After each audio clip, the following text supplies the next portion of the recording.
आज से लगभग 10 लाख साल पहले साउथ ईस्ट एशिया के जावा आइलैंड के किनारे पर होमो इरेक्टस का एक ग्रुप लकड़ियों की राफ्ट पर बैठकर आगे बढ़ रहा था।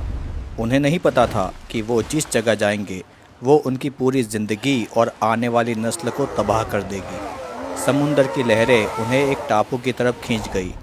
वो था फ्लोरेस आइलैंड। फ्लोरेस में हवा थोड़ी अलग थी, थोड़ी गीली, थोड़ी गर्म। आइलैंड के जंगल में अजीब सी खामोशी थी, लेकिन कहीं दूर किसी बड़े परिंदे की भारी आवाज़ सुनाई दे रही थी। इस आइलैंड पर कदम रखते ही ग्रुप थोड़ी देर तक चुपचाप खड़ा रहा और सब देखता रहा। पहले तो उन्हें लगा कि यहाँ कुछ भी नहीं है, मगर जैसे जैसे वो अंदर की तरफ बढ़े, जंगल ने अपनी असली शक्ल दिखानी शुरू कर दी। उन्हें ज़मीन पर अजीब आकार के पैरों के निशान दिखे, लंबे लंबे मगर चौड़े। ये किसी आम हिरन या सूअर के नहीं थे। ये थे स्टेगोडॉन नाम के बौने हाथी जैसे जानवर के, छोटे कद के पर मजबूत। जैसे ही ग्रुप उन पैरों के निशानों के साथ आगे बढ़ा, हवा में एक अलग सी आवाज़ आई। सब लोग रुक गए। वो आवाज़ हवा की नहीं थी। झाड़ियों के पीछे से धीमी सी सरसराहट आई और फिर वो छोटा स्टेगोडॉन दिखा। ये जानवर उनकी एक्सपेक्टेशन से भी छोटा था। उस जानवर ने भी ग्रुप के लोगों को देख लिया। पहली बार दोनों तरफ डर एक जैसा था। स्टेगोडॉन ने अचानक अपनी सूंड उठाई और एक भारी सी आवाज़ निकाली। ग्रुप के दो मर्द आगे बढ़े और साइड में पड़ी लकड़ियाँ उठा ली। स्टेगोडॉन पीछे हट गया, फिर जंगल की तरफ भागा। ग्रुप ने भी उसके पीछे पीछे धीरे धीरे जंगल में आगे बढ़ना शुरू कर दिया। अब हर कोई ज़मीन, पेड़ों और हवा को पहले से ज़्यादा ध्यान से देख रहा था। जंगल में थोड़ी दूर चलते ही उन्हें मोटी मोटी बेलें, चिपचिपे फलों के ढेर, छोटी झाड़ियों में फंसी छिपकलियाँ और टूटे हुए घोंसलों के बड़े पंख दिखने लगे। उन्होंने बेलों को खींचकर देखा। कुछ इतनी मजबूत थी कि उनसे रस्सी बनाई जा सकती थी।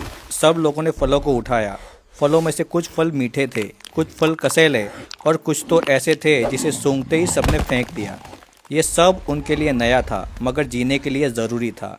इस आइलैंड पर एक अनजान चीज़ थी जो इन सब की आने वाली ज़िंदगी बदल देने वाली थी, जिनका इनको अंदाज़ा भी नहीं था। ये लोग आगे निकले और कान लगाकर जंगल की तरफ आवाज़ सुनने लगे। धीरे धीरे उन्हें छप छप सुनाई दिया। आवाज़ हल्की थी मगर साफ थी। वो आवाज़ उन्हें एक पानी की धार तक ले गई। ठंडा, साफ, चमकता हुआ पानी, जैसे चट्टानों के बीच से गलता हुआ बह रहा हो। सब लोगों ने पहले डरते डरते उसे सूंघा, फिर उंगली डुबोकर उसे चख लिया और फिर पूरा ग्रुप उस धार के पास झुककर इतना पानी पीने लगा जैसे कई दिनों से वो लोग प्यासे हो। पानी पीने के बाद जैसे ही कुछ लोग थोड़ी दूर घूमने निकले, एक पेड़ की जड़ के पास एक अजीब सी बदबू आई। सड़ी हुई मांस और मिट्टी की मिलीजुली गंध। सबको पता था जहाँ सड़न है वहाँ कोई शिकारी भी है। घनी झाड़ियों के पीछे अचानक कुछ बड़ा हिला। एक लंबी टांग, एक लंबी चौड़ी पूंछ और फिर चेहरा। कमांडो ड्रैगन जैसा, मगर उससे भी पुराना और ताकतवर शिकारी। उसने अपनी जीभ निकालकर हवा को चखना शुरू कर दिया। शायद वो उन्हें पहचान रहा था, उन्हें परख रहा था। ग्रुप के कुछ आदमी धीरे धीरे पीछे हटने लगे, जबकि बाकी लोगों ने खुद को पेड़ों के पीछे छुपा लिया। उस जानवर की आंखें किसी भी वक्त झपटने की तरह लग रही थी। फिर अचानक वो फुफकारा और उतनी ही तेजी से पत्तों में गायब हो गया। फिर ग्रुप धीरे धीरे समुद्र की तरफ वापस निकल पड़ा। उन लोगों ने पेड़ों की जड़ों, बड़े पत्तों और थोड़ी सी सूखी लकड़ी के सहारे एक छोटा सा कैंप बनाया। रात होने से पहले उनके पास थोड़े फल थे, कुछ मोटे कीड़े और पानी से भरी हुई लकड़ी की छाल जैसी कटोरी थी। सब थके हुए थे, मगर नींद कहीं खोई हुई थी, क्योंकि रात की पहली आवाज़ आई, एक भारी लंबी गूंजती हुई चीख। ये इंसान की नहीं थी, ना ही स्टेगोडॉन की और ना ही कमांडो ड्रैगन जैसे शिकारी की। ये जायंट स्टॉर्क की आवाज़ थी, एक ऐसा पक्षी जो इंसान जितना ऊंचा खड़ा हो सकता था। आवाज़ सुनकर ग्रुप ने एक दूसरे के सामने देखा। किसी ने कुछ नहीं कहा, बस थोड़ा और सिमट कर लेट गए। उन्हें ये बात का अंदाज़ा नहीं था कि ये पक्षी सिर्फ मछलियाँ और मेंढक ही नहीं, बल्कि छोटे छोटे जीव भी खा लेता है। पर फिलहाल वो बस आवाज़ थी और ग्रुप बहुत थका हुआ था। आखिरकार नींद आ ही गई। अगली सुबह ग्रुप जागा तो पेट में हल्की सी जलन थी, क्योंकि कल रात बस फल और कीड़े मिले थे खाने के लिए। आज अगर कुछ बड़ा नहीं मिला तो ये जंगल उन्हें पिघला देगा। कुछ लोग पानी की तरफ गए तो उन्हें एक छोटा स्टेगोडॉन दिखा। उसकी हाइट एक भैंसे जितनी थी, पर बदन जैसे पत्थर से तराशा हुआ था। सूंड छोटी थी और आंखें सतर्क थी। वो अकेला पत्ते खा रहा था। ग्रुप झाड़ियों में बैठ गया। उसके पास बस मोटी लकड़ियाँ, पत्थर और एक विकसित दिमाग था। सब लोगों ने अपनी अपनी पोजीशन ले ली थी। स्टेगोडॉन ने पत्ते चबाते हुए बस सिर घुमाया ही था कि डंडे और पत्थरों से उस पर हमला कर दिया। स्टेगोडॉन चौंक गया और उधर देखने लगा। उसी पल दो आदमी उसकी टांगों के पास कूद गए और लकड़ी के डंडों से उसकी चाल बिगाड़ दी। स्टेगोडॉन पीछे हटने की कोशिश करता रहा, लेकिन वो थोड़ा फिसला और गिर पड़ा और सब ने उसको दबोच लिया। पूरे ग्रुप ने पहली बार राहत की सांस ली थी। ये शिकार उनके लिए सब कुछ था, भूख, भरोसा और ये यकीन कि वो इस नए जंगल के खिलाफ टिक सकते हैं। खाल को हाथों से फाड़ा गया, मांस को पत्थर से काटा गया और पहली बार पेट भरने लायक खाना मिला। आज पहली बार उन्हें लगा कि हम यहाँ सिर्फ आए नहीं, जिंदा भी रहेंगे। स्टेगोडॉन के मांस की गंध धीरे धीरे आसपास हवा में फैल रही थी। कुछ लोग तेजी से खाल के हिस्से खुरच रहे थे, कुछ लोहे की तरह भारी पसलियों को उठाने की कोशिश कर रहे थे।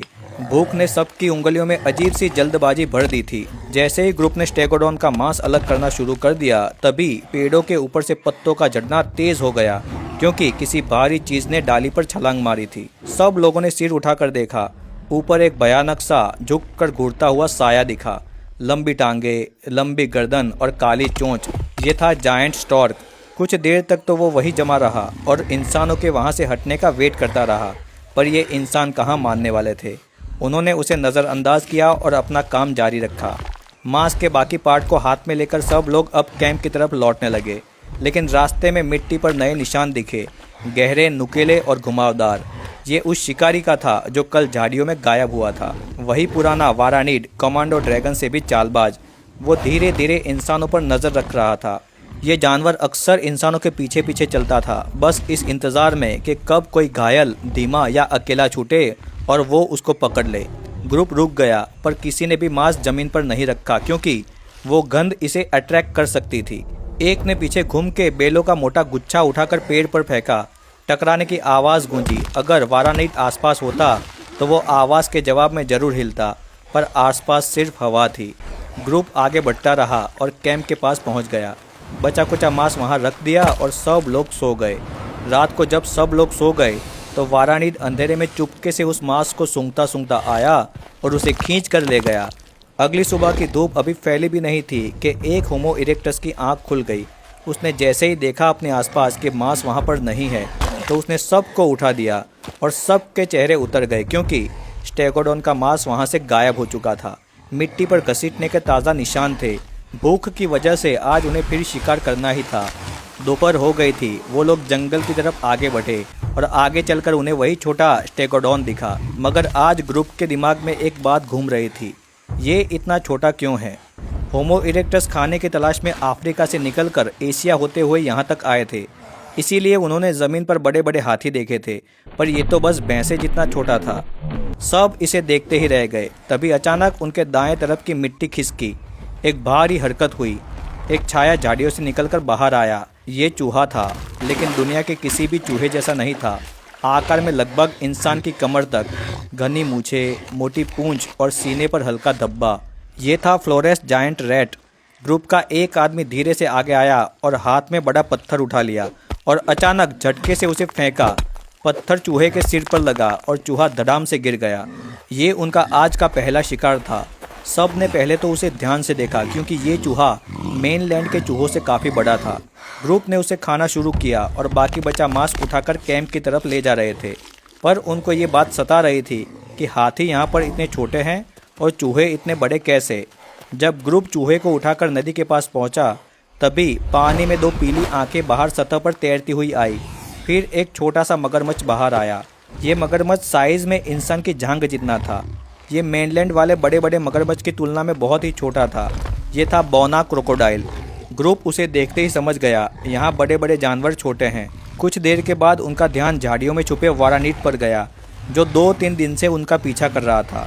उसे देखते ही सब लोगों ने ये सोचा कि ये भी मेनलैंड वाले मॉनिटर लिजार्ड जितना लंबा नहीं था, ये भी बोना ही था। अभी ग्रुप खाना खाकर बैठा ही था कि उनका ध्यान पेड़ के ऊपर बैठे जायंट स्टॉर्क पर गया। वो भी मेनलैंड के माराबाऊ जितना विशाल नहीं था। अब बात लगभग साफ थी, ये आइलैंड ऑर्डिनरी नहीं था। यहाँ सब बौने हैं। थोड़ी देर के बाद वो लोग खुश हुए, क्योंकि यहाँ बड़े बड़े शिकारी नहीं थे और यहाँ आसानी से छोटे छोटे शिकार मिल जाते थे। कोई बड़ा शिकारी ना होने के कारण वो सेफली यहाँ पर रह सकते थे। पर अब ये आइलैंड उनका ऐसा हाल करने वाला था कि वो ये सोच भी नहीं सकते थे।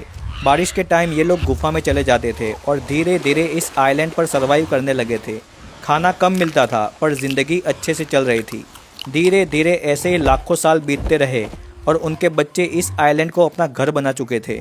पर जैसे जैसे टाइम बीतता गया उनके बच्चों में बदलाव दिखना शुरू हो गया। धीरे धीरे नई पीढ़ी वाले होमो इरेक्टस मेनलैंड वाले इरेक्टस से छोटे होने लगे। आइलैंड पर रिसोर्सेज लिमिटेड थे, कम खाना था, कम जानवर थे, कम जगह थी और इवोल्यूशन हमेशा भूख का हिसाब रखता है। बॉडी को जब कम खाना मिलता है तो बॉडी उस कम खाने के हिसाब से खुद को ढालती है। बड़े शरीर को एनर्जी ज़्यादा चाहिए होती है और वो कम खाने से नहीं मिलती, इसीलिए बॉडी ने धीरे धीरे खुद को छोटा करना स्टार्ट कर दिया। ऐसे ही आने वाली जनरेशन भी छोटी होती गई क्योंकि छोटे बॉडी को कम खाना चाहिए होता है।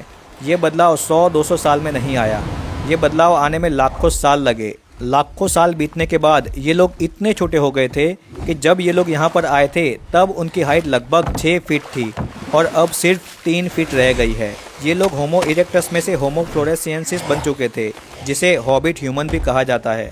ये लोग 3 से 3.5 फीट के होते थे, हल्का बॉडी और तेज़, जंगल के हर कोने को समझने वाले। लाखों साल में इस टापू ने जानवरों को तो छोटा किया था, फिर इंसानों को भी छोटा कर दिया। सब कुछ ठीक ठाक चल रहा था। लाखों साल तक इन लोगों ने इस आइलैंड पर राज किया था कि तकरीबन 60,000 साल पहले किनारे पर इन्हें अजीब फुटप्रिंट दिखे। ये लंबे थे, चौड़े थे। सब लोग इसे देखकर डर गए थे क्योंकि किसी अनजान ग्रुप ने इस आइलैंड पर कदम रख दिया था। होमो फ्लोरेंसियंसिस ने पहली बार दूर से आग की हल्की गंध सूंघी। ये गंध वो लाखों साल पहले भूल चुके थे क्योंकि उनके पास यहाँ पर आग नहीं थी। अगली सुबह उन्होंने पहाड़ी की चोटी पर धुआं उठते देखा और देखा कि वहाँ बड़े बड़े इंसान खड़े हैं। ये थे होमो सैपियंस जो यहाँ आ चुके थे। सब लोग धीरे धीरे आगे बढ़े और डरते डरते उन्हें देखने लगे। उन्होंने देखा कि उनकी हाइट इनसे 2 गुनी है और उनके पास हथियार भी ज़्यादा है। आग का इस्तेमाल भी ये लोग करते हैं और उनका टीम वर्क भी ज़बरदस्त था। होमो सैपियंस ने भी उन्हें देख लिया था और वो भी हैरान थे क्योंकि उन्होंने इतने छोटे मानव कभी नहीं देखे थे। दोनों ग्रुप ने एक दूसरे से दूरी बनाकर रखी। होमो सैपियंस के पास आग थी, जाल थे, भाले थे और तेज़ दिमाग था। वो स्टेगोडॉन को एक झटके में गिरा देते थे और ये लोग बस उन्हें देखते रहते थे। स्टेगोडॉन उनका मेन खाना था जिसे अब होमो सैपियंस खा रहे थे। एक स्टेगोडॉन उनके पूरे हफ्ते का खाना था पर होमो सैपियंस उन्हें एक ही दिन में खा जाते थे। हर रोज़ होमो सैपियंस स्टेगोडॉन का शिकार बड़ी आसानी से करते गए और कुछ ही महीनों में स्टेगोडॉन की पूरी पॉपुलेशन कम कर दी, जिसके कारण ये बौने लोग भूखे होने लगे। जैसे भूखे जानवर एग्रेसिव होते हैं वैसे इंसान भी हो जाते हैं। ये बौने लोग चुपके से होमो सैपियंस के कैंप के पास आ गए और स्टेगोडॉन की हड्डियां और कुछ मांस चुरा कर भागने लगे। होमो सैपियंस को लगा कि कोई छोटा मानव हमला कर रहा है, इसीलिए उन्होंने सिर्फ आग की मशालें लहराई। इस आग के कारण वो लोग पीछे हट गए और वहाँ से चले गए। पर रात को भूख के कारण वो लोग फिर वापस आए, पर होमो सैपियंस के पास डर के कारण जाने की उनकी हिम्मत नहीं हुई क्योंकि उनके पास आग थी। होमो सैपियंस ने स्टेगोडॉन को लगभग खत्म ही कर दिया था, जो इन लोगों का सबसे मेन खाना था। धीरे धीरे इन लोगों की सबसे बड़ी फूड चेन टूट गई। बिना स्टेगोडॉन इन छोटे इंसानों का पूरा सर्वाइवल सिस्टम टूट गया था। ऊपर से होमो सैपियंस बाहर से आए थे, इसीलिए वो अपने साथ बैक्टीरिया और वायरस लेकर आए थे। इधर होमो फ्लोरेंसियंसिस लाखों साल से इस आइसोलेटेड आइलैंड पर अकेले रहते थे, जिसके कारण वो नए नए वायरस के सामने इम्यून नहीं थे। धीरे धीरे कुछ लोग होमो सैपियंस द्वारा लाए गए वायरस के कारण मारे गए। ऊपर से होमो सैपियंस जंगल को जलाकर रास्ता बनाते और शिकार के लिए झाड़ियों को साफ करते थे। आइलैंड बहुत ही छोटा था, जिसके कारण धीरे धीरे इन बौने इंसान के रहने की जगह कम हो गई। इसी चक्कर में जायंट स्टॉर्क, बौना क्रोकोडाइल और कुछ वोरानिड भी धीरे धीरे खत्म होते गए। होमो फ्लोरेंसियंसिस की हंटिंग एफिशिएंसी गिरती गई क्योंकि सब शिकार होमो सैपियंस कर रहे थे, तो उनके लिए कुछ बचता ही नहीं था। हज़ारों साल बीतते गए और धीरे धीरे होमो फ्लोरेंसियंसिस की आबादी खत्म होने लगी और आज से लगभग 45 से 50 हज़ार साल पहले आखिरी होमो फ्लोरेंसियंसिस लियांगबुआ की गुफा में रह रहा था। एक दिन भूख के कारण उसकी भी मौत हो गई और होमो फ्लोरेंसियंसिस की आबादी इस धरती से विलुप्त हो गई। ये कहानी एक ऐसी बौनी इंसानी प्रजाति की थी जो धीरे धीरे विलुप्त हो गई। वीडियो अच्छा लगा हो तो वीडियो को लाइक करना, चैनल को सब्सक्राइब करना। Thank you.